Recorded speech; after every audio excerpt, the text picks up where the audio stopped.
Glória a Deus. Meu Deus. Deus seja louvado por essa grande oportunidade. Irmãos, você que pode ver a sua vida no livro de Lucas, capítulo de número 1, a qual foi a leitura oficial nessa noite, em nome de Jesus. Nós vamos falar rapidamente que nós vamos participar do ato da Santa Ceia. Lucas, capítulo de número 1, versículo 26, como fora o tema oficial dessa noite, para a glória de Deus. Glória a Deus. Amém? Bom, vamos fazer menção aqui, enquanto os irmãos vão procurando, para nós ganharmos tempo diante daquilo que nós lemos. Lucas, capítulo 1, versículo de número 26, que é escrito assim: no ano sexto, no sexto mês, veio o anjo Gabriel enviado por Deus a uma cidade na Galileia chamada Nazaré, a uma virgem despojada com um varão cujo nome era José, da casa de Davi. O nome da virgem era Maria. E entrando o anjo onde estava, ela disse: salve, agraciado, o Senhor é contigo, bendita és tu entre as mulheres. Queridos, olha aqui para mim um minutinho, em nome de Jesus. Quando o Senhor anuncia o plano de salvação por meio do teu Filho, Jesus Cristo, o Rei da Glória, Lucas faz questão, irmãos, e somente Lucas narra a história de Zacarias, de Isabel, os pais de João Batista, e logo na sequência também anuncia o nascimento de Jesus, o Salvador da humanidade. E quando nós vemos que o Senhor disse que o ventre de Maria havia sido escolhido por Deus, é porque, na verdade, irmãos, a nação, a história, os habitantes da terra dos viventes, eles estavam num período como o povo lá do Egito, irmão, sério. Deus não falava mais com a nação durante 400 anos. Depois do livro de Zacarias, que é o último livro do Velho Testamento, você percebe, irmãos, que nesse último livro, Zacarias, não, de Malaquias, que é o último livro, você percebe que há uma página em branca do Velho Testamento para o Novo Testamento. Deus deixou de falar com a humanidade porque o pecado da humanidade não estava demais diante dos olhos de Deus. O povo estava de uma forma descontrolada. Então, Deus, por seu amor, por sua fidelidade, por sua misericórdia, Deus envia Jesus Cristo, o Salvador da humanidade. Para quê, irmãos? Para que se cumprisse também uma profecia, uma palavra de Deus que havia sido dita por Deus lá no jardim do Éden, no livro do Gênesis, capítulo de número 3, o seu versículo de número 15. Os irmãos vão se recordar que quando a serpente, com sua astúcia, com a sua forma diabólica de enganar a nossa irmã Eva, Deus disse a serpente assim: eu vou levantar alguém do ventre de uma mulher, e esse que vai nascer do ventre de uma mulher, ele vai esmagar a tua cabeça. Você vai ferir o seu calcanhar, mas ele vai esmagar a tua cabeça, porque por um homem entrou o pecado, mas por um homem vai entrar o plano da salvação, e a humanidade vai ter uma oportunidade de ser livre para glorificar o Deus em nome de Jesus. Então, como foi dito aqui nessa noite, a promessa, irmão sério, que demora 38 anos, mas a promessa que demorou milhares de anos, mas ela se cumpriu em nome de Jesus. Ela se cumpriu porque era o plano de salvação de Deus para com a humanidade. Irmãos, eu quero dizer para vocês aqui nessa noite, nesse culto de Santa Ceia, que Deus se preocupa com as suas dificuldades. Deus se preocupa com os seus problemas. Deus se preocupa com as nossas com as nossas dificuldades que nós enfrentamos no dia a dia. Sim, irmãos, Deus se preocupa. Deus tem compaixão. Deus usa de misericórdia. O problema é que muitas das vezes falta a nós compreender o plano perfeito de Deus. E Deus, por sua bondade, irmãos, acha na cidade de Belém uma jovem agraciada por Deus, uma jovem que tinha temor a Deus, uma jovem que Deus sabia que por intermédio dela iria nascer o Salvador da humanidade, aquele que iria trazer mais uma vez a conexão entre a humanidade e ao Criador em nome de Jesus. Você sabe por quê, irmãos? Nós estudamos aqui essa semana, no nome de Jesus, nós estudamos aqui essa semana acerca da salvação, do plano de salvação, como nós iremos herdar a salvação por meio de Cristo Jesus. A salvação, irmãos, ela não vem pela fé, a salvação não vem pelas obras, a salvação vem pela graça. E Paulo, com toda a sua sabedoria, não precisa abrir, porque talvez os irmãos vão ficarem correndo de um lado para o outro. A salvação, irmãos, ela vem pela graça de Deus. Isso não vem de vós, é dom de Deus. E olha como Paulo vai nos narrar, irmã Célia, irmã Madalena, a forma que nós estávamos antes de conhecer a graça de Cristo. Olha o que vai dizer Efésios capítulo 2, versículo 1, diz assim: e vós vivificou, estando vós mortos em ofensas e em pecado, em que noutro tempo andasse segundo o curso desse mundo, segundo o príncipe das potestades do ar, do espírito que agora opera nos filhos da desobediência. Olha a forma que nós estávamos, irmãos. Ninguém de nós tínhamos o direito da salvação. Nós estávamos sentenciados à condenação na eternidade.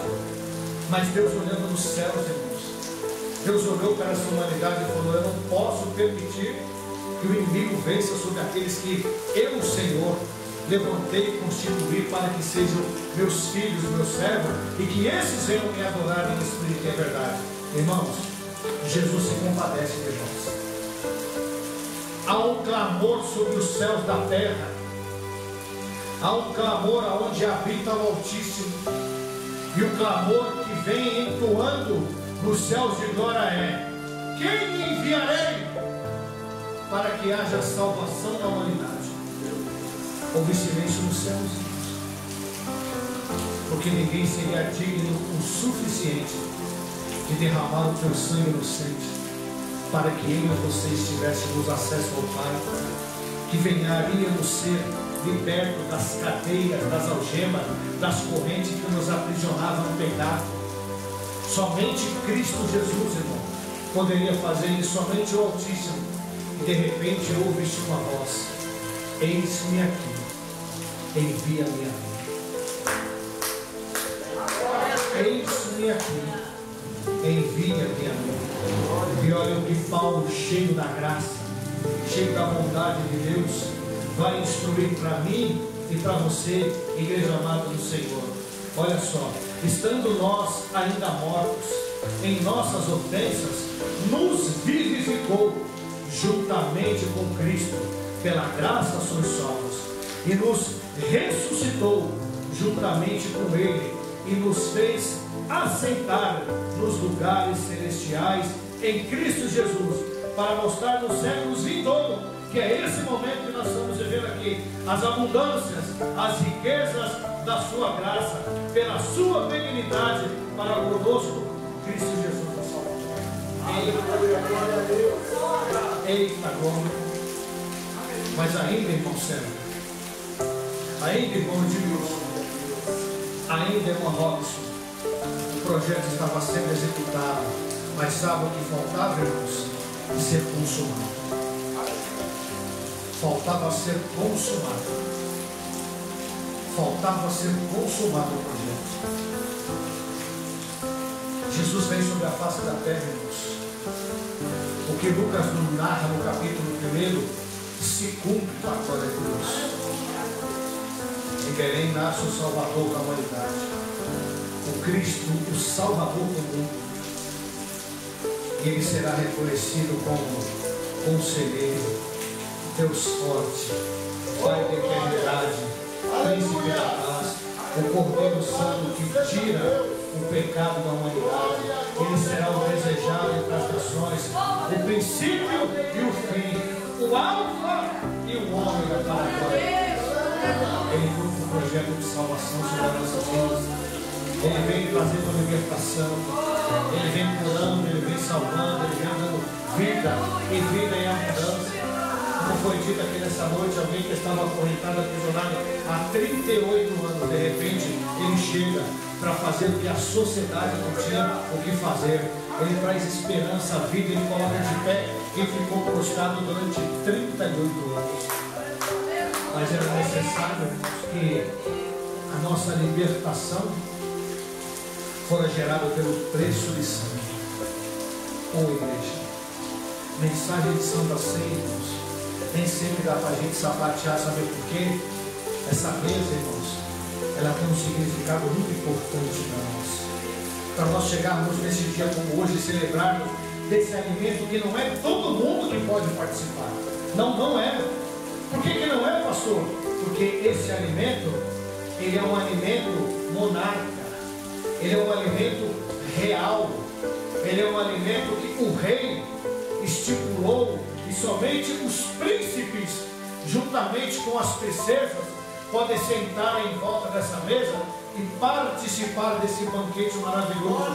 Porque hoje você participa aqui na terra, amanhã você vai participar nos céus de glória, porque Jesus Cristo prometeu para mim e para você que aonde Ele estiver, nós estaremos com Ele para louvar e bendizer o teu santo e glorioso nome para todos sempre, em nome de Jesus.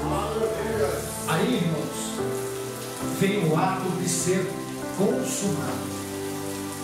Jesus Cristo sempre vinha alertando aos apóstolos, aos discípulos e aos seus seguidores: é necessário que o Filho do Homem seja entregue nas mãos dos malfeitores, mas ao terceiro dia Ele vai ressuscitar para a glória de Deus em nome de Jesus. E quando eu, irmãos, contemplo, louvado seja o nome santo do Senhor, o livro de Lucas, o capítulo de número 23, se não me falha a memória, eu vou achar aqui rapidinho, só para a gente ver, irmãos, o que é o plano de Deus sobre as nossas vidas, o como Jesus é maravilhoso para comigo e com você. Louvado seja o nome santo do Cordeiro, que é digno de toda honra e de toda glória. Olha o que vai acontecer, irmãos, no livro de Lucas, capítulo de número 23, o seu versículo de número 43, para a glória de Deus. Não precisa abrir, mas acompanhe comigo. Vai dizer assim no versículo 39: Jesus, ele está sendo crucificado, e a Bíblia vai nos dizer assim no capítulo 39: e um dos malfeitores que estavam pendurados blasfemaram dele, dizendo: se tu és o Cristo, salva-te a ti mesmo e a nós também.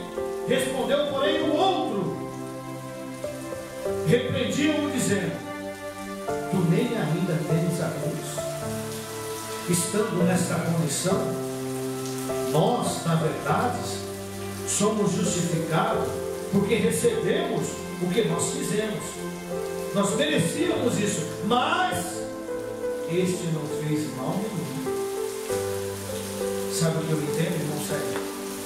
Um pecador, no último momento, sendo crucificado ao lado de Jesus, ele reconhece que o plano de Deus da salvação para a humanidade estava sendo realizado para a glória de Deus em nome de Jesus. Ei, irmãos, Jesus Cristo disse no livro de Lucas, capítulo 19: porque o Filho do Homem veio buscar e salvar o que se havia perdido.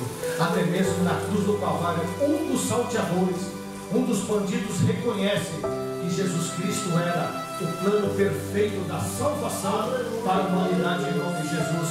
E ao dizer isso, ele, com seu semblante de ladrão, de bandido, mas de um homem que estava arrependido de tudo que ele havia feito sobre a sua vida, ele olha para o lado, reconhecendo não Jesus como crucificado, mas Jesus como Filho de Deus, como Salvador da humanidade, que cura, liberta, que traz traz salvação, que traz vida e vida com abundância. Ele diz: Senhor, lembra-te de mim quando entrares no teu paraíso.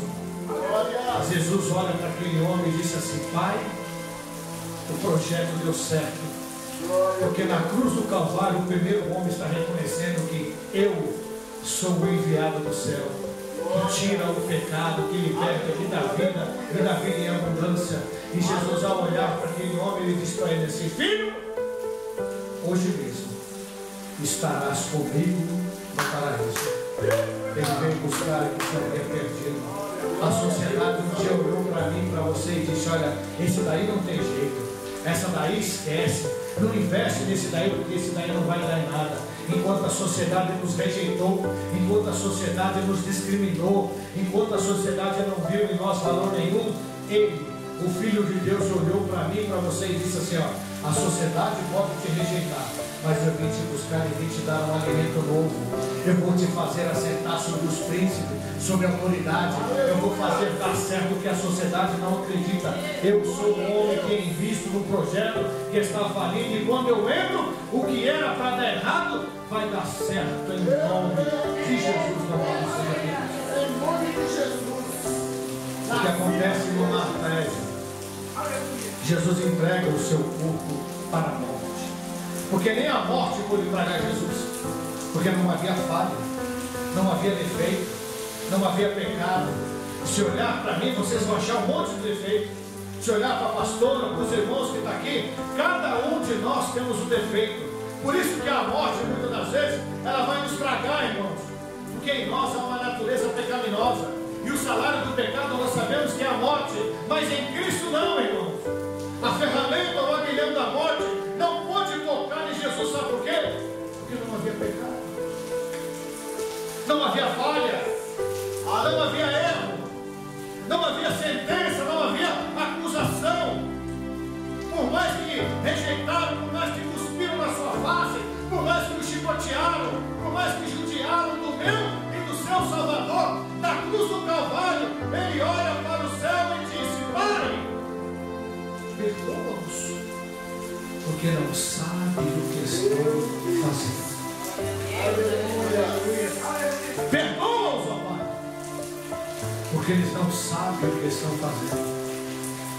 E quando isso é dito pela boca do unigênito Filho de Deus, o Senhor entrega o seu corpo à morte, e de repente os céus se escurecem, trovões, raios, a rocha se fende, e de repente o véu do templo se rasga de baixo a cima, dando novamente, irmãos, o acesso que Adão, nosso irmão, tinha com o Pai. Vocês agora terão acesso ao Pai por meio do sangue do Cordeiro, que tira o pecado da terra, que abre os olhos, que coloca de pé, que te dá vida.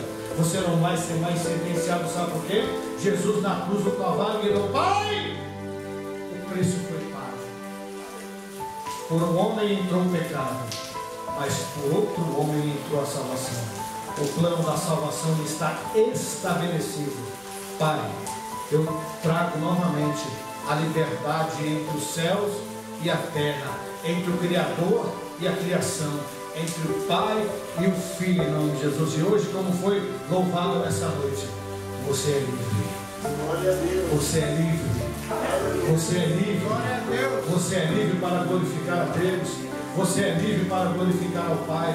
Mas talvez os irmãos podem pensar: pastor, mas como se deu, pastor? Como nós temos essa certeza? Como nós temos essa convicção de que verdadeiramente esse plano deu certo na cruz do Calvário? Como, pastor, que nós podemos ter a certeza e a firmeza de que verdadeiramente eu sou livre, eu tenho acesso ao Pai, o sangue de Jesus me justifica?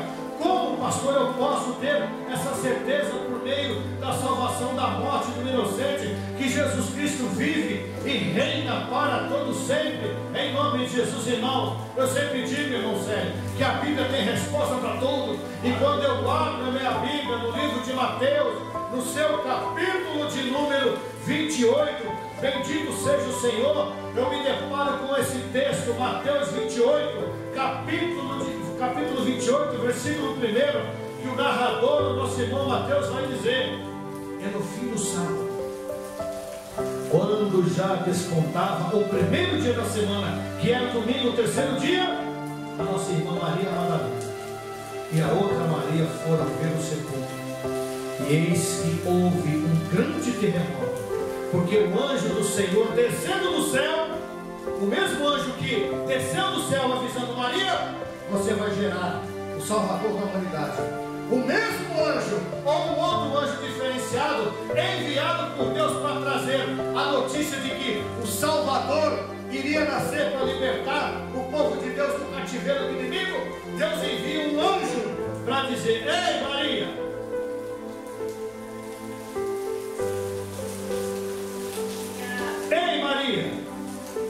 a pedra foi removida. O anjo se assenta sobre ela, e o seu aspecto era como um relâmpago, e as suas vestes brancas como a neve. E os guardas, com medo dele, ficaram muitos assombrados, como estavam mortos. Mas o anjo respondeu e disse às mulheres: não tenha medo, pois eu sei que buscai a Jesus que foi crucificado. Dá para você dar uma glória agora, irmão. Ele não está comigo, porque já ressuscitou como tinha dito. Vinde e veja, o lugar está vazio. Vão imediatamente dizer aos seus irmãos, aos seus discípulos, que ele já ressuscitou dos mortos. Eis que ele vai adiante de vós para a Galileia. Ali vocês o verão, como ele havia dito. E saindo elas apressadamente do sepulcro, com temor e grande alegria, correram a anunciar aos seus discípulos: agora, e indo elas, eis que Jesus lhes sai ao encontro, dizendo: eu vos saúdo. E elas chegaram, abraçaram os seus pés e adoraram. Então Jesus lhe disse: não temas, não temas. Vão dizer aos meus irmãos que eu ressuscitei, eu estou vivo, que vão a Galileia e lá me verão como verdadeiramente eu sou, o unigênito Filho de Deus, que tira o pecado, que enxuga todas as vossas lágrimas. Eu venci a morte, eu estou vivo e vivo estou para todo sempre, para louvar e bendizer a meu Pai, que é digno de toda a honra e de toda a glória em nome de Jesus. Oh, glória! Ele ressuscitou. Ele está vivo. Ele está vivo, presbítero Alexandre. E olha o que é interessante, irmãos. Eu já disse aqui uma vez, talvez diante da fragilidade de Eva, irmãos, Eva foi a primeira a comer do fruto. Eu não sei se isso pode ser verdade ou não, mas talvez diante disso, irmãos, a sociedade sempre passou a discriminar as mulheres, dizendo que é o vaso mais fraco. Mas olha como é a intenção de Cristo, irmãos. Jesus aparece primeiro a uma mulher e diz para ela: vai lá, minha irmã, talvez você foi injustiçada até o dia de hoje, mas pela sua boca o mundo vai saber que eu ressuscitei. Pela sua boca o mundo inteiro vai saber que eu ressuscitei.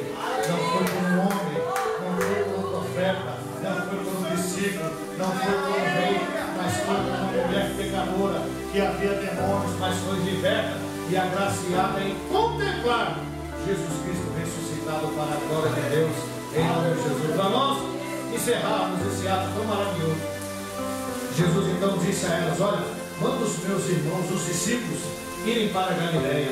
E quando chega em Mateus 28, versículo 16, Jesus aparece aos discípulos na Galileia, dizendo assim: e os 11 discípulos partiram para a Galileia, para o monte que Jesus lhes havia ordenado. E quando o viram, adoraram, mas alguns duvidaram. E chegando-se, Jesus falou-lhe dizendo: é-me dado todo o poder, tanto na terra como nos céus. É-me dado todo o poder, tanto na terra quanto no céu. Esse poder serve para curar, para libertar, para transformar, para reformar, para suprir necessidade, para fazer o impossível se tornar possível, para ver o mar libertar, o céu chegar, o mundo parar, o sul vir. Para isso serve o poder. Ei, mas esse poder Jesus deixou para ele. Escute o melhor de Deus. Portanto, ide, ensinai todas as nações, batizando em nome do Pai, do Filho e do Espírito Santo, ensinando-vos a guardar todas essas coisas que vos tenho dado. Agora para dar glória a Deus. E eis que estou convosco todos os dias até a consumação do século. Jesus disse: irmã Maria, você não vai andar sozinha. Irmão Célio, você não vai andar sozinha. Irmão Robson, você não vai andar sozinho. Irmão Max, você não vai andar sozinho. Irmão Valéria, você não vai andar sozinho. Sabe por quê? Jesus Cristo prometeu: eis que estarei convosco todos os dias até a consumação do século. Na sua, irmão, na sua inquietez, na sua solidão, na sua preocupação, na sua dificuldade, entra no teu quarto, fecha a tua porta, fala com o Senhor que está contigo todos os dias, e a tua fé vai mover no coração dele, e o impossível vai se tornar possível na minha e na tua vida, em nome de Jesus, para a glória de Deus. Se coloque de pé, meu irmão, em nome de Jesus. Glória a Deus. Querido, Jesus Cristo fez tudo isso, irmão Sérgio, por mim e por você. O plano da salvação deu certo, irmãos. Então, quando alguém quiser te acusar, quando alguém quiser olhar para você e dizer assim: ei, Senhor, os seus pecados são muito grandes, você não tem chance, rapaz. Você está fazendo o que dentro de uma igreja? O que adianta você ir para a igreja? A tua vida não vai mudar a unção. A estreia no paraíso foi dada a um homem sentenciado à morte, a um ladrão, a um bandido que não tinha direito nenhum. Lembre-se, irmãos, Jesus Cristo morreu na cruz do Calvário para te dar vida. Aleluia! Vida com abundância. Você só não vai vencer se você não quiser. Porque o Cristo ressurreto, o príncipe da paz, o Senhor dos exércitos, ele ressuscitou para quando você estiver sozinho, abandonado, ele encostar no seu lado e te dizer: meu filho, eu estou contigo. E como prova do meu amor, eu derramei o meu sangue inocente na cruz do Calvário. Esse alimento que nós iremos participar aqui agora, irmãos, ele é como um alimento, irmão Sérgio, para te dar força, para te encorajar, para te fazer andar, para te fazer prosseguir, para te fazer mais do que vencedor. O sangue que simboliza o corpo, o sangue de Cristo que nós iremos ceiar nessa noite aqui, é um sangue que fica espargido sobre o meu e o seu peito, como foi espargido lá nos umbrais dos hebreus, lá no Egito, para que quando o diabo olhar para você e falar assim: com essa daí eu não posso, com esse daí também eu não posso. Sabe por quê? Porque no sangue há poder, tanto na terra como no céu. E nós somos propriedades peculiar de um Cristo que me comprou da cruz do Calvário e me deu a liberdade. E hoje eu posso dizer: eu sou livre. Eu sou livre. Então, meu irmão, levante a sua cabeça, enxugue a sua lágrima. Jesus Cristo venceu a morte por mim e por você. E como prova do amor que ele tem para mim e para você, ele deu a sua vida para que nós tenhamos a liberdade de o adorar nessa noite. Nós vamos orar, irmãos, por esse alimento celestial. Esse alimento, irmão, como de costume do ministério, participa dele quem é batizado nas águas, quem reconheceu Jesus Cristo como seu único e suficiente Salvador, quem tem o teu nome escrito no livro da vida. Ah, pastor, mas eu ainda não sou batizado. Nós vamos te batizar. Você vai entrar em comunhão com a igreja e nós vamos te batizar. Ah, pastor, mas se eu não me batizar, eu não vou para o céu. O batismo não salva ninguém, não. Porém, tem uma coisa: o batismo simboliza que eu estou renunciando os manjares desse rei e me rendendo aos pés do Salvador. E isso me dá o direito de participar do corpo e do sangue de Jesus. Esse pão, irmão, como eu disse, ele te alimenta do desejo do pecado que todo dia quer bater na tua porta e ser andar com você. Esse suco que simboliza o sangue de Cristo é a marca que você é propriedade de Cristo Jesus. Então esse alimento, irmãos, é um alimento que quando a gente participa, eu participo dizendo assim: Senhor, eu reconheço o sacrifício que o Senhor fez na cruz do Calvário. Eu vou participar desse alimento porque eu tenho comunhão com o Senhor.